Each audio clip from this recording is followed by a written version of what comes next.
Right. Buka kitab kita sama-sama. Kita kembali dalam pembahasan kita 33 bukti kesetiaan Tuhan dalam kehidupan kita. 2 minggu ini kita off dulu ya kan, karena 2 minggu kemarin itu persis pas hari Natal dan persis tahun baru, semua jatuhnya di hari Minggu, saudara. Jadi kita libur dulu 2 minggu dalam pembahasan 33 bukti kesetiaan Tuhan dalam kehidupan kita. Karena saya percaya betul salah satu serangan iblis dalam kehidupan kita membuat kita berpikir bahwa Tuhan bukan Allah yang setia. Tapi sebagai gembala saudara, saya encourage saudara untuk tetap yakin apapun yang terjadi, He is a faithful God. Ayo kita ucapkan sama-sama. Kesetiaan Tuhan saya sungguh sangat terbukti. Kenapa lomek-lomek begitu? Kenapa lemas-lemas begitu? Ayo sama-sama bilang, kesetiaan Tuhan saya sungguh sangat terbukti. Sekali lagi sama-sama bilang, kesetiaan Tuhan saya sungguh sangat terbukti. Berikan tepuk tangan ya, berikan buat Tuhan. Haleluya. Buat saudara-saudara yang ibadah online, ketik di live chat saudara, kesetiaan Tuhan saya sungguh sangat terbukti. Saya mau tiap minggu kita deklarasikan sampai betul-betul tertanam dalam roh kita, apapun yang terjadi kita tahu Tuhan saya setia. Haleluya. Nah, salah satu bukti kesetiaan Tuhan, jadi ini sudah sampai pembahasan yang ke-20. Kita minimal sudah punya 20 bukti bahwa Tuhan kita adalah Tuhan yang setia. Kalau masih ragu, masih goyah, something is wrong with you, saudara, ya kan? Nah, salah satu bukti Tuhan adalah Tuhan yang setia, Dia percaya pada kita. Saudaraku yang kasih dalam Tuhan, pertanyaannya, halo, bisa gak kita dipercaya? Tanya sama sebelah saudara, lu bisa dipercaya gak? I don't care. Suami saudara gak percaya sama saudara, istri saudara gak percaya sama saudara, mertua saudara gak percaya sama saudara, teman saudara gak percaya sama saudara. Tapi hari ini saya mau bilang, Tuhan adalah Allah yang percaya sama saudara. Taruh tangan kanan saudara di dada, sama-sama bilang, Tuhan percaya sama saya. Jangan jadi orang yang minder.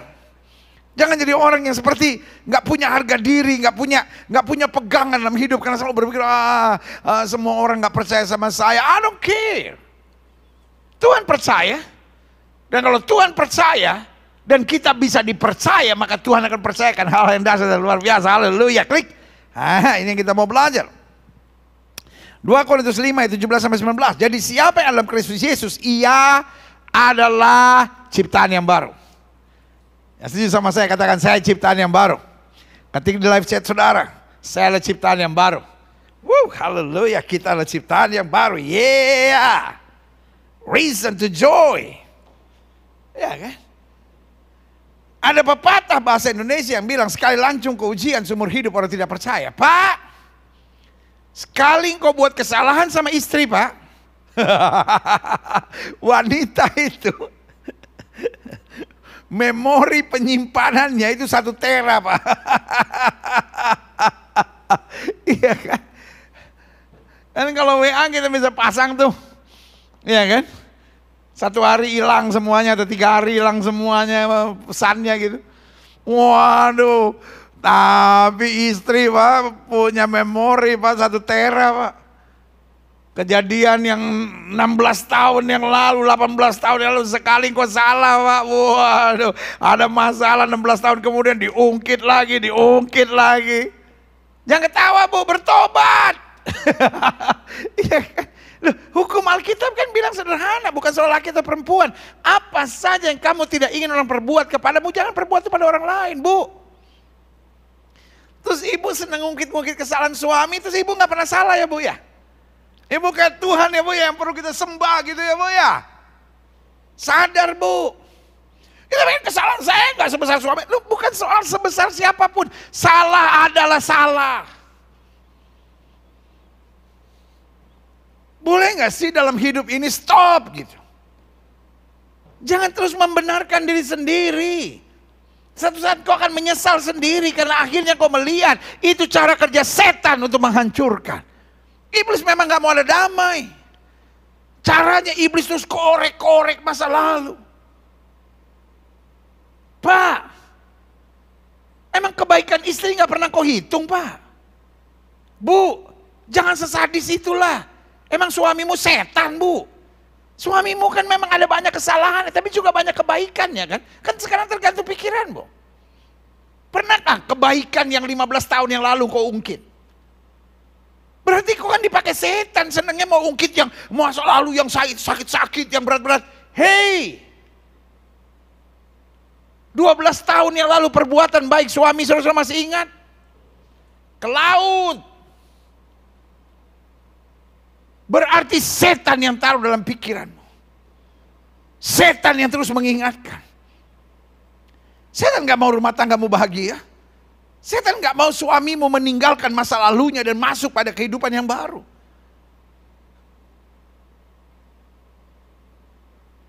Pepatah bilang sekali lancung ke ujian seumur hidup orang tidak percaya.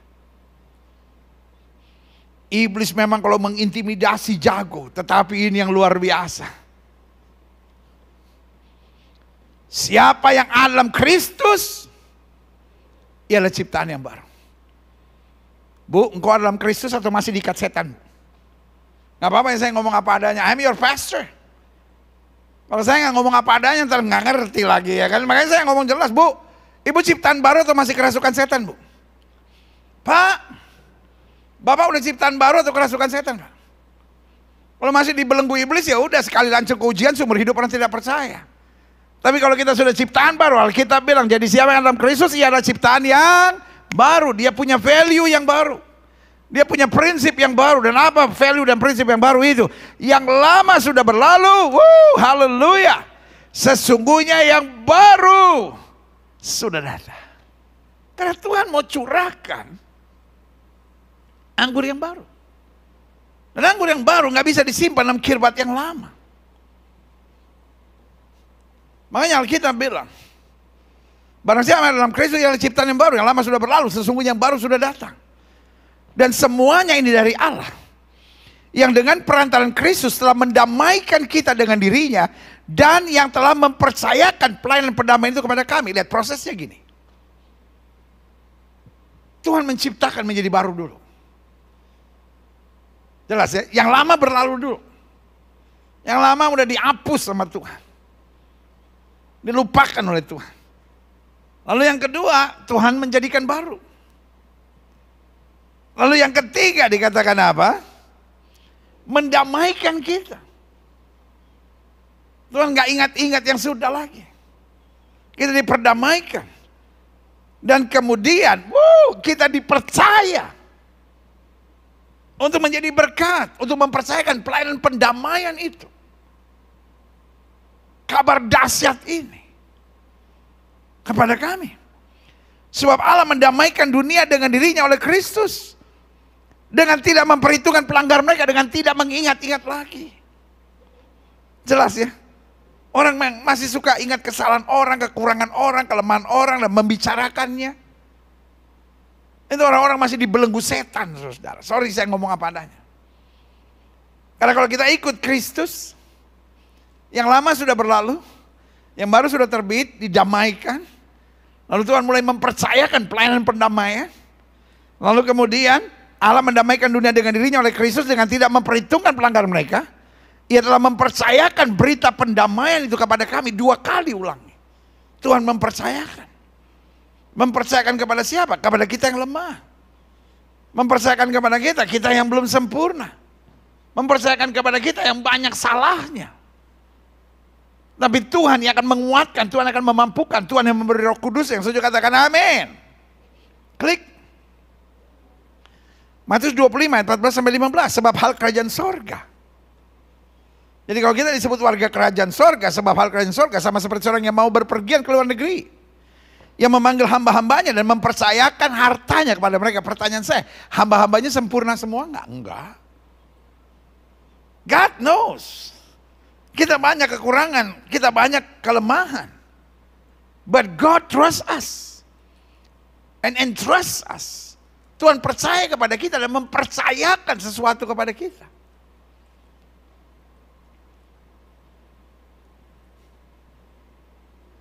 Makanya Tuhan berikan tuntunan Roh Kudus. Tuhan berikan firman. Tuhan berikan janji penyertaan. Tuhan janjikan ada penjagaan pasukan malaikat di sorga. Karena Tuhan tahu. lemahnya kita, kekurangannya kita. Sementara dia percayakan sesuatu yang besar kepada kita. Yang setuju sama saya, taruh tangan kanan saudara di dada, sama-sama bilang, Tuhan percaya sama saya. Ayo sama-sama bilang dengan iman, Tuhan percaya pada saya. Sama-sama bilang, saya harus bisa dipercaya. Jangan sampai Tuhan sudah percaya sama kita, tapi kita mengecewakan Tuhan. Justru karena Tuhan sudah percaya, pastikan kita jadi pribadi yang bisa dipercaya. Saja katakan amin. Klik. Hal yang paling membanggakan dari kesetiaan Tuhan dalam kehidupan kita, bahwa Dia adalah Tuhan yang percaya kepada kita. Amin. Can you imagine? Di tengah-tengah orang memandang rendah saudara.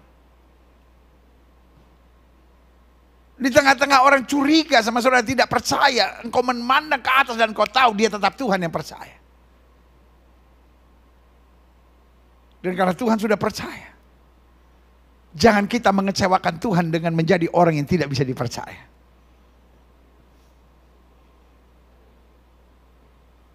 Saya pelajari beberapa kedahsyatan bahwa Tuhan percaya kepada kita. Dia percaya pada kita meskipun kita berkali-kali gagal. Artinya meskipun kita gagal, kita masih bisa bangkit. Tuhan percaya pada Paulus, Tuhan percaya pada Petrus yang pernah gagal. Tuhan percaya kepada Daud yang pernah gagal. Tuhan percaya kepada Abraham yang pernah gagal. Dia bukan Tuhan yang dendaman, dia bukan Tuhan yang sebentar-bentar kepahitan. Kalau lihat kita gagal, lalu emosi, lalu kemudian mengutuk kita. No. Alkitab bilang, walaupun dosamu merah seperti kerbisi, akan diputihkan putih seperti salju. Kita boleh gagal, tetapi kita harus cepat bangkit. Jangan tinggal dalam kegagalan. Jangan biarkan intimidasi iblis itu menekanmu dan berkata, ya saya memang orang yang gagal, yang mau diapain. Yang kedua, dia percaya pada kita meskipun kita berkali-kali gagal. Orang-orang yang gagal cepat bangkit. Tuhan menanti engkau sedang siap mempercayakan sesuatu yang besar bagimu. Yang kedua, dia percaya pada kita meskipun kita berkali-kali mengecewakan.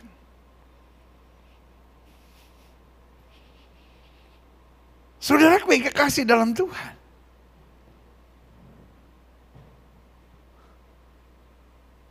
kalau kita mau jujur, murid-murid Kristus berkali-kali mengecewakan. Mereka bimbanglah. Sampai Yesus pernah menegur mereka dan berkata, mengapa kamu khawatir? Berapa lama lagi aku harus bersama-sama dengan engkau? Iya. Kalau mau jujur, murid-murid Yesus berkali-kali mengecewakan. Tapi itu bukan berarti Kristus putus asa.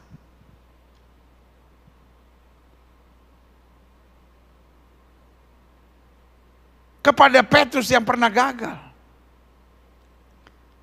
Kepada Thomas yang pernah berkata, sebelum aku mencucukkan jariku ke lubang bekas pakunya, aku tidak percaya. Kepada murid-murid yang pernah ngacir meninggalkan dia, Yesus bilang begini, tunggu kamu di sini sampai kamu diperlengkapi dengan kuasa. Wow.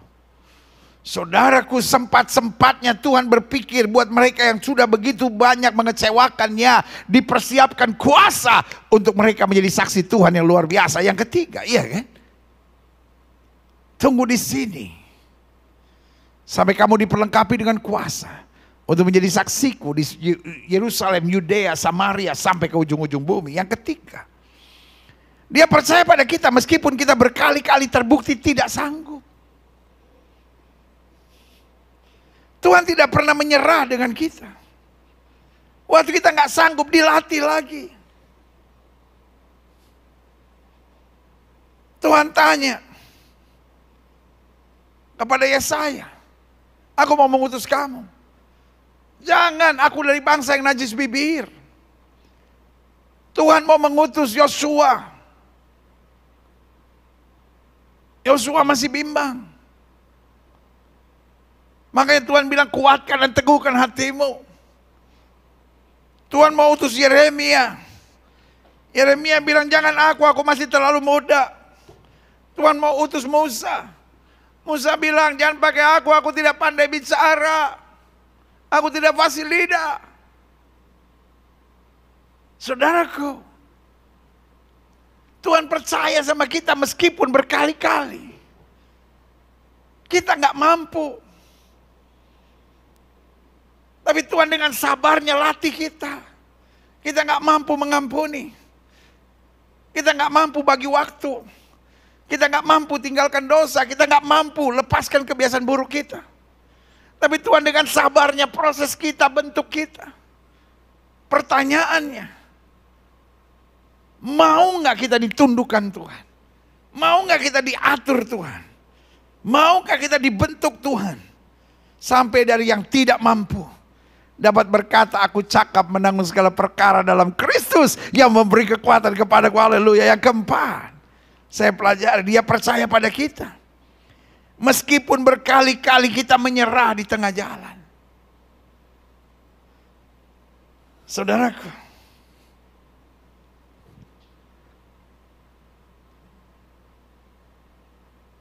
orang sekualitas Elia pernah berkata, Tuhan aku tidak sanggup, cabut nyawaku. Orang sekualitas Yusuf mau menceraikan Maria dengan diam-diam. Dari sini saya pelajari, kadangkala kita menyerah di tengah jalan.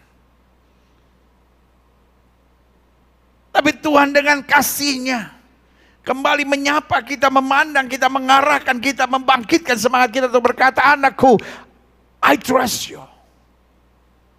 Sekarang tinggal terserah saudara. Saudara mau tetap dengan kepala batu, saudara berkata, aku pokoknya nggak sanggup. Saudara berkata, ini aku Tuhan. Utus aku Tuhan.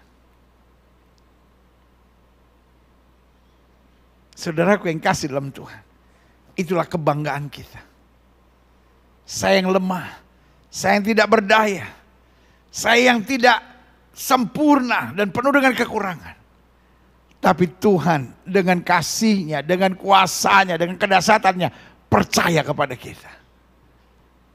Dia tunggu kita sampai kita berkata, ini aku Tuhan, utuslah aku. Dia tunggu kita sampai kita berkata, Tuhan aku percaya. Dia tunggu kita sampai kita berkata, jadilah padaku seperti yang kau rencanakan. Sebab sesungguhnya aku ini hamba Tuhan. Yesus katakan, amin. Yeah. Selanjutnya saya pelajari, apa yang dia percayakan pada kita. Yang pertama, berita pendamaian. Tuhan mau kita yang sudah mengalami pendamaian dari Tuhan. Kita yang sudah diperdamaikan dengan Tuhan. Kita yang harusnya dihukum tapi didamaikan oleh Tuhan. Membawa kabar damai ini. Makanya Alkitab bilang berbahagia orang membawa damai. Karena mereka akan disebut anak-anak Allah. Orang yang hatinya didamaikan oleh Tuhan. Menjadi orang yang ngerti. Walaupun ada orang yang bersalah kepada kita. Kita gak mau hidup dalam kebencian dan kedendaman. Kenapa? Karena kita pun bersalah pada Tuhan tapi didamaikan. Makanya hanya orang-orang yang hatinya damai yang bisa membawa berita pendamaian. Tuhan tahu kita tadinya emosional. Tuhan tahu tadinya kita gak sabaran. Tuhan tahu kita sebetulnya orang-orang yang suka nekat. Suka berpikiran pendek. Tapi Tuhan percayakan berita pendamaian ini karena kita sudah mengalami didamaikan oleh Tuhan. Makanya selalu saya bilang, orang kalau hatinya busuk hanya bisa membagikan bau busuk untuk orang-orang sekitarnya. Orang kalau terluka di hatinya hanya bisa melukai. Orang kalau hatinya sakit hanya bisa menyakiti. Orang kalau hatinya berbeban berat dan tertekan hanya akan membagikan tekanan-tekanan buat orang sekitarnya. Makanya orang stres.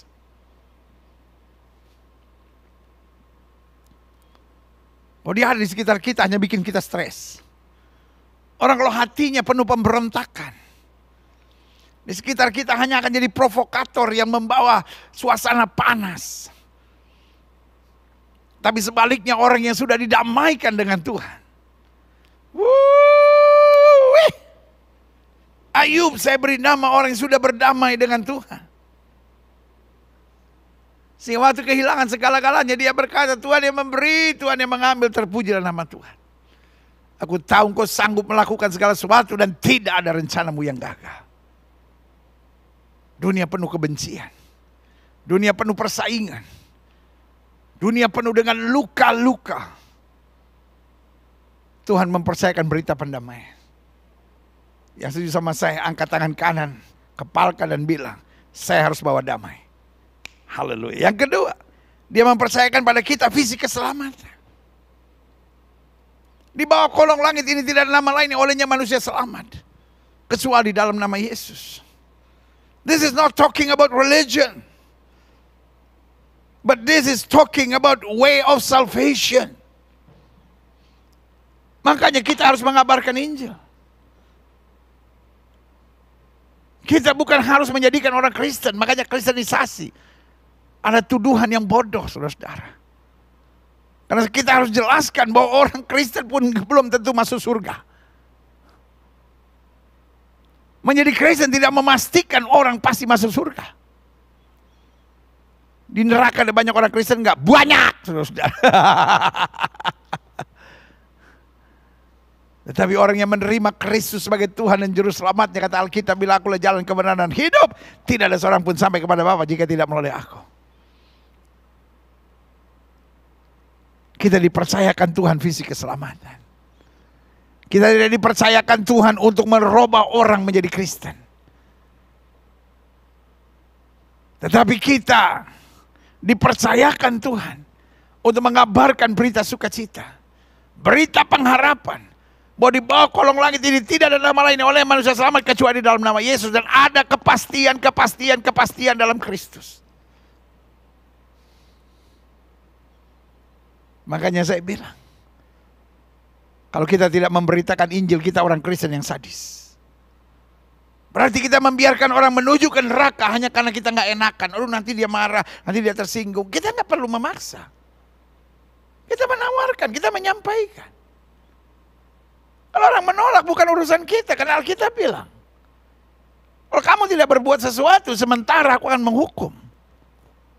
Maka darahnya ditanggungkan padamu. Tapi kalau kamu sudah menyampaikan dan dia menolak, sudah bukan urusanmu lagi. Jemaat yang olehnya Tuhan percayakan, saya gembalakan Gereja Bethel Indonesia Global Fellowship Center. Saya berdoa supaya jemaat terus menyadari bahwa saya dipercaya Tuhan, yang pertama membawa berita pendamaian. Yang kedua, saya dipercaya Tuhan untuk membawa visi keselamatan. Sehingga kita dengan sehati tetap mentuntaskan amanat agung Kristus. Dan apa amanat agung Kristus? Pergi beritakan Injil kepada setiap makhluk. Yang ketiga, apa yang dia percayakan pada kita? Teladan nilai kerajaan Allah. Alkitab bilang apa? Supaya orang melihat perbuatanmu yang baik dan memuliakan Bapamu yang di sorga. Jadi bayangkan. Bagian lain Alkitab bilang apa? Kamu adalah surat Kristus yang terbuka yang dapat dibaca oleh semua orang. Jadi di pundakmu ada tanggung jawab sorgawi. Kita yang kadang kala bahasa saya bilang suka selengean. Apa pula itu lagi pendeta selengean? Iya kan? Kita yang kadang kala suka selengean ini gitu. Tapi Tuhan begitu penuh kasih, dia percaya pada kita. Dan di tengah percayanya pada kita, dia percayakan pada kita tanggung jawab. Untuk membawa teladan nilai kerajaan Allah. Sehingga orang melihat hidup saudara, melihat hidup yang berbeda. Orang balas yang jahat dengan yang jahat, saudara tetap mengampuni. Orang hidup serakah, saudara hidup murah hati. Orang mementingkan diri sendiri, engkau selalu mementingkan bagaimana menjadi berkat. Karena Alkitab bilang kita memang ada di dunia, tapi kita bukan berasal dari dunia ini. Taruh tangan kanan saudara di dada sama-sama bilang, Tuhan percaya pada saya. Karena itu pastikan kita jadi orang-orang yang bisa dipercaya. Jangan sampai Tuhan sudah percaya pada kita, kitanya songong saudara-saudara. Ini pendeta apa sih tadi selengean sekarang songong. Iya kan? Saudara gue kasih dalam Tuhan. Apa yang Tuhan percayakan buat kita? Yang pertama berita pendamaian. Yang kedua visi keselamatan. Yang ketiga teladan nilai kerajaan Allah. Makanya Alkitab bilang, di tengah angkatan yang bengkok dan sesat, Tuhan mau kita bersinar. Yang keempat, apa yang dia percayakan pada kita? Tugas menghancurkan iblis dan tipu dayanya. Alkitab bilang lawan iblis, maka iblis akan lari. Makanya Alkitab bilang kenakan seluruh perlengkapan senjata Allah. Supaya kamu dapat bertahan dan mengadakan perlawanan pada hari yang jahat itu. Wow. Alkitab memang bilang lawan musuh iblis sama seperti singa berkeliling mencari orang yang dapat ditelannya. Tapi Alkitab bilang tunduk pada Allah lawan iblis, maka iblis akan lari. Saudaraku, kita yang kadang kala masih penuh ketakutan, penuh kelemahan ini, Tuhan percaya sama kita. Lalu Tuhan bilang, pergi, aku mengutus kamu seperti anak domba ke tengah serigala. Tetapi Tuhan juga janji, satu utas rambutmu pun tidak akan jatuh ke tanah tanpa izin Tuhan. Kalau kita menyadari keindahan hidup Kristen seperti itu, kita nggak hanya fokus pada masalah, persoalan, dan tantangan yang kita hadapi. Tapi kita fokus menjaga kepercayaan yang sudah Tuhan berikan buat kita. Supaya kita tetap membawa berita pendamaian. Supaya kita tetap memberitakan visi keselamatan. Supaya kita tetap menunjukkan teladan nilai kerajaan Allah. Dan supaya kita mentuntaskan tugas kita menghancurkan iblis dengan segala tipu dayanya. Dimanapun kita ada, kita menguatkan orang lain. Kita bergandengan tangan, mengingatkan bahwa kita dilahirkan untuk menjadi pemenang, bukan dipermainkan dengan iblis dan kuasanya. Klik selanjutnya, kalau dia percaya pada kita, ada beberapa berkat sederhana yang harus saya share buat saudara. Karena dia yang percaya pada kita. Bukan dia yang sembrono, tapi yang dia yang mempersiapkan kita dengan matang. Supaya apapun yang terjadi, kita tetap melihat pembelaan dan kuasa yang sempurna. Karena dia percaya pada kita, terimalah seluruh fasilitas kerajaan sorga. Artinya, kita maju berperang jangan dengan tangan hampa. Jangan hanya dengan modal nekat, oh Tuhan percaya sama saya. Lu betul Tuhan percaya sama saya. Tapi juga Tuhan kasih firman. Alkitab berkata, kamu sudah bersih oleh firman yang kukatakan kepadamu. Alkitab berkata, firmanmu adalah pelita bagi kakiku dan terang bagi jalanku. Artinya, sementara kita menjalankan kepercayaan yang Kristus berikan, kita tetap harus bergaul dengan firman. Kita harus jadikan firman cermin. Kita harus jadikan firman pelita. Tapi kita harus jadikan firman juga kekuatan buat kita menghadapi segalanya. Bahkan Alkitab bilang firman adalah pedang roh. Tanpa kita memegang pedang,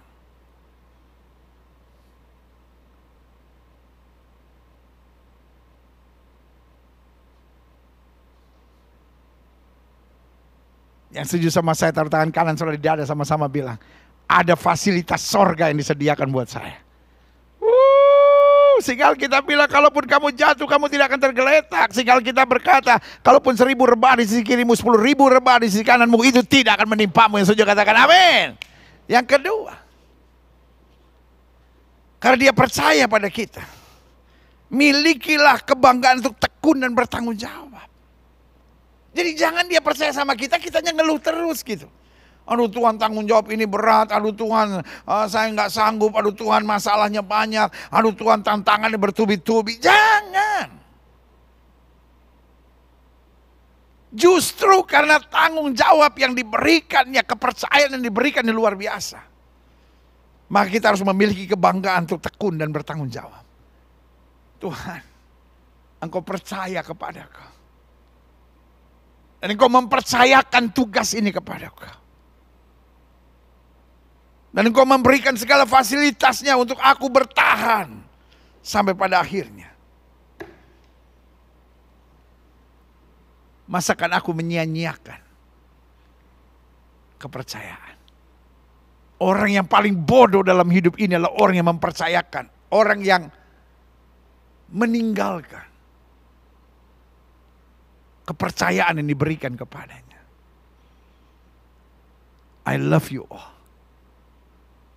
Saya mau setiap jemaat yang olehnya Tuhan percayakan itu saya gembalakan. Karunia yang kau punya itu adalah bukti kepercayaan Tuhan. Kemampuan yang saudara punya itu adalah bukti kepercayaan Tuhan. Uang yang dipercayakan pada saudara. Fasilitas apapun yang sekarang saudara sedang nikmati. Itu kepercayaan Tuhan dan Tuhan janji. Kalau kita setia dalam perkara kecil, Tuhan berkati dalam perkara yang lebih besar. Kalau apa-apa udah mengeluh, apa-apa udah bersungut,